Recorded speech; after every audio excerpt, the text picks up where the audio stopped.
തിരുവനന്തപുരം വെള്ളറടയിലെ അതിക്രൂരമായ കൊലപാതകം, പിതാവിനെ മകൻ വെട്ടിക്കൊലപ്പെടുത്തിയ ആ സംഭവം ഒരു നാടിനെ ഒന്നാകെ നടുക്കിയിരിക്കുകയാണ്. ഇപ്പോൾ ഈ വിഷയത്തിൽ കൂടുതൽ വിവരങ്ങൾ നമ്മളോട് പങ്കുവയ്ക്കാൻ പഞ്ചായത്ത് പ്രസിഡന്റ് നമുക്കൊപ്പം ചേരുന്നുണ്ട്. ശരിക്കും സർ, എന്താണ് ഇന്നലെ അവിടെ സംഭവിച്ചത്? എൻ്റെ അറിവ് ശരിയാണെങ്കിൽ അപ്പനും മകനും ഒന്നിച്ച് ഭക്ഷണം കഴിച്ച് താഴെ വരുമ്പോൾ അമ്മ പ്രാർത്ഥനയിലായിരുന്നു. ആ പ്രാർത്ഥനയായിരിക്കുന്ന സമയത്ത് അവിടെ ബഹളം കേൾക്കുകയും താഴെ വന്നപ്പോൾ രക്തത്തിൽ കുളിച്ച് കിടക്കുന്ന അച്ഛനെ കാണുകയാണ് ഉണ്ടായത്. മകൻ MBBS വിദ്യാർത്ഥിയാണ്. കോവിഡ് കാലം കഴിഞ്ഞ ശേഷം പഠനം നിർത്തി വീട്ടിൽ നിൽക്കുന്ന ആളാണ്. പക്ഷേ അച്ഛനും മകനും തമ്മിൽ അങ്ങനെ അഭിപ്രായ വ്യത്യാസങ്ങൾ ഉള്ളതായിട്ട് ആരും പറയുന്നില്ല. നല്ല സ്നേഹത്തിലായിരുന്നു എന്നാണ് പറയുന്നത്. പക്ഷേ നടന്ന കൊലപാതകം എന്ന് പറയുന്നത് അതിക്രൂരമായ കൊലപാതകമാണ്. തലയിൽ മാരകമായ വെട്ടുകളുണ്ടായിരുന്നു.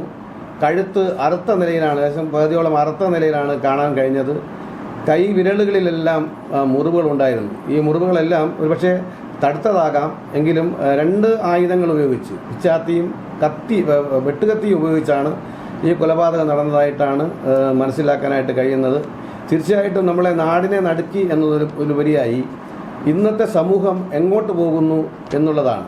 ലഹരിയാണോ മാനസിക വിഭ്രാന്തി ഉണ്ടാക്കുന്നത് എന്ന് മനസ്സിലാക്കാൻ കഴിയാത്ത തരത്തിലുള്ള ഇടുങ്ങിയ കുടുംബത്തിൽ ഇടുങ്ങി ജീവിക്കുന്ന ആളുകൾക്കുണ്ടാകുന്ന ബുദ്ധിമുട്ടാണോ, പൊതു സമൂഹമായി ബന്ധമില്ലാത്തത് കൊണ്ട് ഉണ്ടായതാണോ എന്നറിയാത്ത രീതിയിലാണ് ഇക്കാര്യങ്ങൾ മുന്നോട്ട് പോകുന്നത്. തീർച്ചയായിട്ടും ഈ കൊലപാതകം വെള്ളറട ഗ്രാമപഞ്ചായത്തിനെ ഏറെ നടുക്കിയിട്ടുണ്ട്.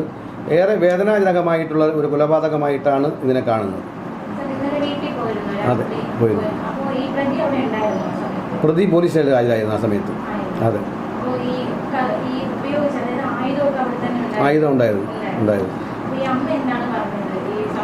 ഞാനവിടെ പോകുമ്പോൾ മരണപ്പെട്ടു പോയ ഭർത്താവിൻ്റെ ബോഡിയോട് ചേർന്ന് കിടക്കുന്ന ഭാര്യയെ, രക്തത്തിൽ കുളിച്ച് കിടക്കുന്ന ഭർത്താവിനോടൊപ്പം നെഞ്ചിൽ ചാരിക്കിടന്ന് നിലവിളിക്കുന്ന അമ്മയെയാണ് കാണാനായിട്ട് കഴിഞ്ഞത്. ആ സമയത്ത് ഗ്രാമപഞ്ചായത്തിൻ്റെ വൈസ് പ്രസിഡന്റും തൊട്ടടുത്ത മുൻ പഞ്ചായത്ത് മെമ്പറായ സജിത ജോണന്തൻ മെമ്പറേയും ഉൾപ്പെടുത്തിക്കൊണ്ട് അവിടെ പോലീസുമായി ബന്ധപ്പെട്ട് നാട്ടുകാരുടെ സഹായത്തോടു കൂടി തൊട്ടടുത്തുള്ള ദേവി ഹോസ്പിറ്റലിലോട്ട് അമ്മയെ മാറ്റുകയാണ് ഉണ്ടായത്. അതിനുശേഷമാണ് ബോഡി നീക്കം ചെയ്തത്. ഞാനിന്ന് പ്രതിയെ കണ്ടില്ല. ഞാനിന്ന് ഇൻക്വസ്റ്റ് തയ്യാറാക്കുന്നതിന് വേണ്ടി പാറശാല ഹോസ്പിറ്റലിൽ പോയിരുന്നു. ഇൻക്വസ്റ്റ് നടന്നു. മെഡിക്കൽ കോളേജിലോട്ട് ബോഡി കയറ്റി വിട്ട ശേഷമാണ് ഞാൻ ഗ്രാമപഞ്ചായത്തിലോട്ട് വന്നത്. നാളെ 11 മണിക്കാണ്. അദ്ദേഹത്തിൻ്റെ ഒരു ചേട്ടൻ്റെ മകനായിട്ട് ഒരാൾ ബന്ധു വരാനായിട്ടുള്ളത് കൊണ്ട് നാളത്തേക്ക് മാറ്റിയത്. ജോസ് നല്ലൊരു സാധാരണക്കാരനല്ല, സാമ്പത്തികമായി നല്ല സാമ്പത്തികമുള്ള ഒരാളാണ്. എങ്കിൽ പോലും സ്വന്തമായി ഇന്നും ഒരു ബിസിനസ് നടത്തി അയാൾ ജീവിക്കുന്ന ഒരാളാണ്. അയാളെ അറിയാൻ കഴിഞ്ഞത് എപ്പോഴും എന്തെങ്കിലും ജോലി ചെയ്യുന്ന ആളാണ്. പക്ഷെ കിടന്നാൽ പെട്ടെന്ന് ഉറങ്ങിപ്പോകുന്ന പ്രവണതയുണ്ട്. ആ സാഹചര്യത്തിലായിരിക്കാം ഇത് നടന്നത് എന്ന് പറയപ്പെടുന്നു.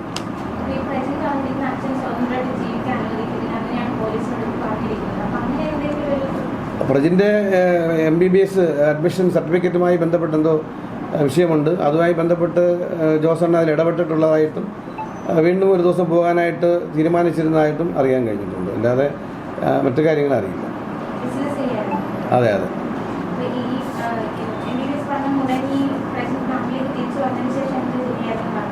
വീട്ടിലെ കാര്യങ്ങളുമായി ബന്ധപ്പെട്ട് മറ്റ് പൊതുവായ കാര്യങ്ങൾ, വീട്ടിനകത്തുള്ള കാര്യങ്ങൾ മാത്രമാണ്. പൊതുവായിട്ട് പുറത്തായിട്ടുള്ള കാര്യങ്ങൾ അറിയില്ല. അതെ.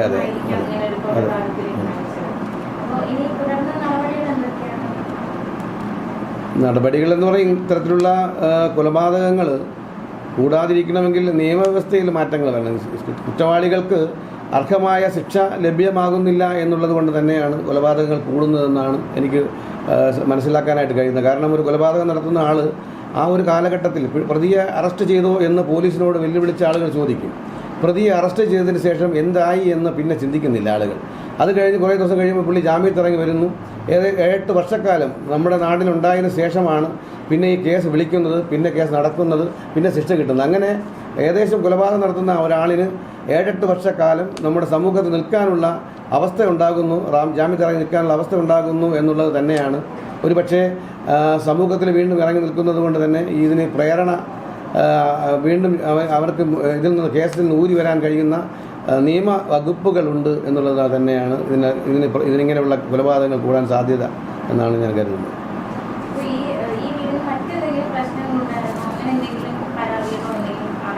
അല്ല, അപ്പനും അമ്മയും നല്ല വിശ്വാസികളായിരുന്നു. അവർ തൊട്ടടുത്ത പള്ളിയിൽ പോകാറുണ്ട്, പ്രാർത്ഥനയിൽ നല്ല ആത്മീയത ഉള്ളവരാണ്.